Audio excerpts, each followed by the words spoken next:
పెళ్లైన 10 ఏళ్లకు పుట్టిన కవల పిల్లలు మృత్యువులోనూ కలిసే లోకాన్ని విడిచి వెళ్లిపోయారు.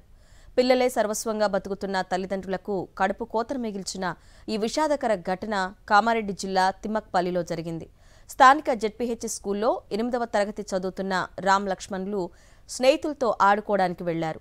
గ్రామానికి సమీపంలో ఉన్న కుంటలో ఈతకు దిగి మునిగిపోయారు. విషయం తెలుసుకున్న తల్లిదండ్రులు కుంట వద్దకు చేరుకొని గాలింపు చర్యలు చేపట్టగా అర్ధరాత్రి 12 గంటల సమయంలో ఒకరి మృతదేహం, ఉదయం 7 గంటల ప్రాంతంలో మరొక బాలుడి మృతదేహం లభ్యమయ్యాయి.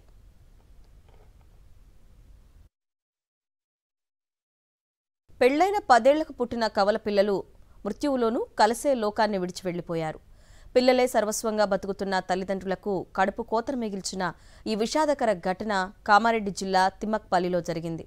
స్థానిక జెడ్పీహెచ్ స్కూల్లో 8వ తరగతి చదువుతున్న రామ్ లక్ష్మణులు స్నేహితులతో ఆడుకోవడానికి వెళ్లారు. గ్రామానికి సమీపంలో ఉన్న కుంటలో ఈతకు దిగి మునిగిపోయారు. విషయం తెలుసుకున్న తల్లిదండ్రులు కుంట వద్దకు చేరుకొని గాలింపు చర్యలు చేపట్టగా అర్ధరాత్రి 12 గంటల సమయంలో ఒకరి మృతదేహం, ఉదయం 7 గంటల ప్రాంతంలో మరొక బాలుడి మృతదేహం లభ్యమయ్యాయి.